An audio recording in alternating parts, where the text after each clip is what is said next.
আমাদের লজ্জা লাগে এই সব মানুষের নাম করতে, যারা দলের জামা গায়ে দিয়ে ক্রিমিনালগিরি করবে, পার্টি অফিস ভাঙচুর করবে। পাগল ছাগল অনেক কথা বলে। আমাদের প্রতিটা ইঞ্চিতে আমাদের তৃণমূল কংগ্রেসের কর্মীদের লড়াই করতে হবে। শত্রুই কি বন্ধু? তৃণমূলের গোষ্ঠীদ্বন্দ্বে উত্তপ্ত ভাঙড়ে এখন এই প্রশ্নই ঘুরপাক খাচ্ছে। ক্যানিং পূর্বের তৃণমূল বিধায়ক শওকত মোল্লার বিরোধিতায় শনিবারই একজোট হয়েছিলেন ভাঙড়ের একসময় দুই ঘোর প্রতিদ্বন্দ্বী তৃণমূল নেতা আরাবুল ইসলাম ও কাইজার আহমেদ। 24 ঘন্টার ব্যবধানে রবিবার ভাঙড় থেকেই নাম না করে তার জবাব দিলেন ক্যানিং পূর্বের তৃণমূল বিধায়ক। আবারও তৃণমূলের গোষ্ঠীকন্দলে উত্তপ্ত হয়ে উঠেছে ভাঙড়। গতকালই আরাবুল ইসলাম এবং কাইজার আহমেদ তারা যৌথভাবে তৃণমূলের পর্যবেক্ষক শওকত মোল্লার বিরুদ্ধে বিষোদ্গার করেছিলেন, যার পাল্টা আজ শওকত মোল্লা করলেন।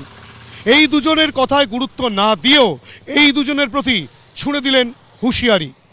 পরিষ্কারভাবে প্রশাসনের কাছে আবেদন করছি, নিবেদন করছি, যার নির্দেশে আমার অফিস ভাঙচুর এবং আমার বাড়িতে অ্যাটাক, এদের বিরুদ্ধে যদি ব্যবস্থা না নেয়, আমার তো সামনে তো হাইকোর্ট খোলা আছে।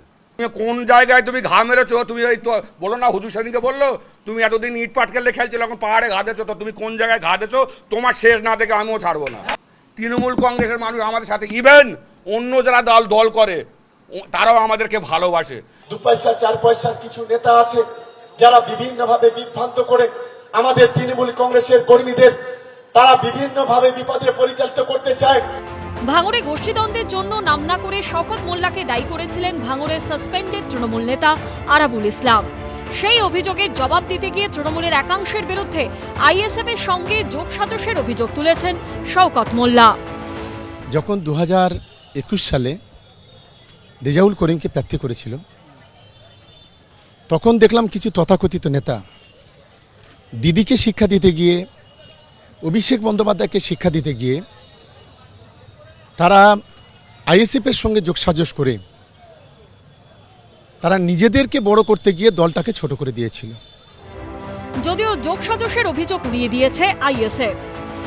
শওকত সাহেব যে কথা বলছেন যে 21 সালের নির্বাচনে আরাবুল কাইজারের সহযোগিতায় আইএসএফ জিতেছে, এটা সম্পূর্ণভাবে ভিত্তিহীন মিথ্যা কথাবার্তা।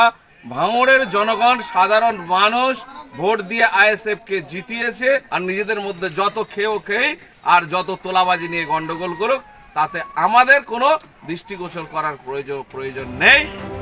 গত মঙ্গলবার কাইজার আহমেদের বাড়ি লক্ষ্য করে বোমাবাজির অভিযোগ ওঠে শওকত মোল্লার অনুগামীদের বিরুদ্ধে। তার আগে গত 25শে অক্টোবর হামলা চালানো হয় কাইজার আহমেদের অফিসেও।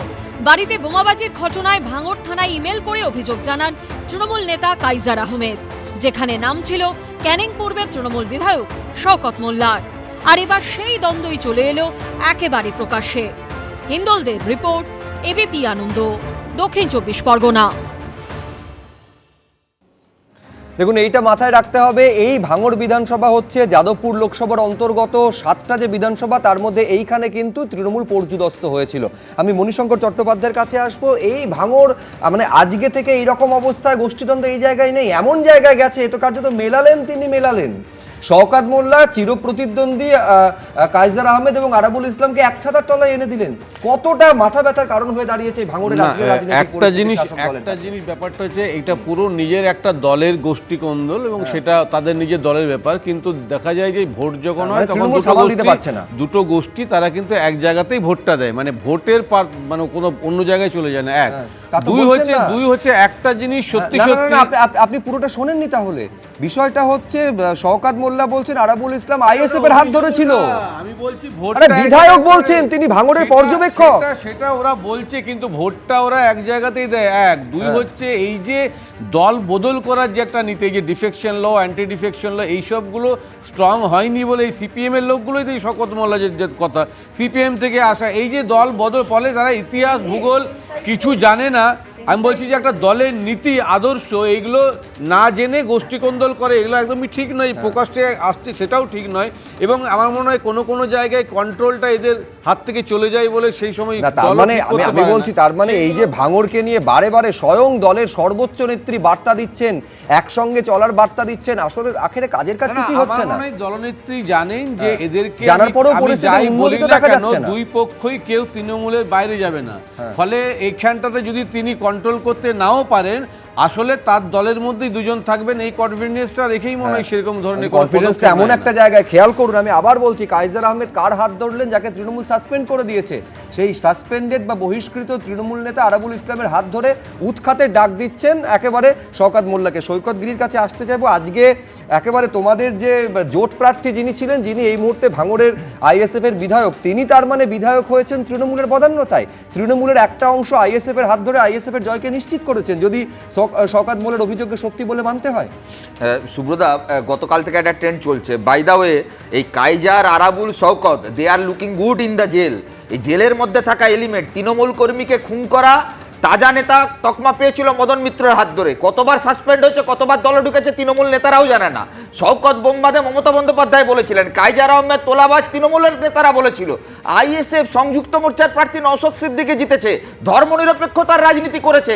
আজকে এই আমি পুরো ইন্টারভিউটা শুনেছি সুব্রতা, এই কিছুদিন আগে আমি তোমার এবিপির আলোচনায়, 1 মাসও যায়নি পুজোর আগে, একজন তৃণমূল নেতা খুন হয়েছিল, অভিযোগের আঙুল উঠেছিল আমাদের দিকে, আইএসএফ এর দিকে। আজকে তো প্রমাণিত হলো তৃণমূলের কাইজার নেতা আহমেদ তো বলে দিলেন যে খুন করিয়েছে শওকত মোল্লা। সেদিন আমরা বলেছিলাম মারছে তৃণমূল, মরছে তৃণমূল। সংখ্যালঘু মানুষদের, মুসলিম মানুষদের বিজেপির ভয় দেখিয়ে বোকা বানিয়ে নিজেদের তোলাবাজির ভাগ বাটোয়ারার গন্ডগোল। এদের প্রত্যেকের জেলে থাকা উচিত। এরা কেন বাইরে রয়েছে? মমতা বন্দ্যোপাধ্যায় পুলিশ মন্ত্রী, অভিষেক বন্দ্যোপাধ্যায় দলের একজন নেতা, শওকত, জাহাঙ্গীর, আরাবুল, এরা সব মিলিজুলি সরকার তৃণমূলের। এরা ছাড়া তৃণমূল একদম অকেজো। ভালো ট্রেনিং নিয়ে আমাদের পাঠিয়ে দিয়েছে। ধর্মনিরপেক্ষতার রাজনীতি করতে গিয়ে তৃণমূলের তোলাবাজদের সমর্থন প্রয়োজন হয় না। তোমরা যারা ট্রেনিং- খুনি আসামি তারা জেলের বাইরে কেন? এই মমতা বন্দ্যোপাধ্যায় সরকার আলাবুর। তার মানে আমি বলছি, এখানে কেয়া ঘোষ এবং তার রাজনৈতিক দল বা বিজেপি কোনো পলিটিক্যাল বেনিফিট দেখতে পাচ্ছে কিনা? এই তুতু ম্যামে বা সিপিএম বা আইএসএফ এর হাত শক্ত এটা নেই। করেছে তৃণমূলের একটা অংশ, সেখানে বিজেপি কোনো লাভের অঙ্ক খুঁজে পাচ্ছে কিনা? এই জায়গাটা আমি লাভের অঙ্ক না, আমি এখানে ভয়ের অঙ্ক দেখতে পাচ্ছি শুভ্রজিৎ। আমার ভয় লাগছে কাইজার সাহেব, আরাবুল, যারাই রয়েছেন না কেন, তাদের প্রাণের ভয়। আমি বকটুই ছায়া আমি যেন দেখতে না চাই পশ্চিমবঙ্গে। এই ভাদু শেখ বনাম আরাবুল, এই আনারুলের আপনি দেখেছেন কি হয়েছে?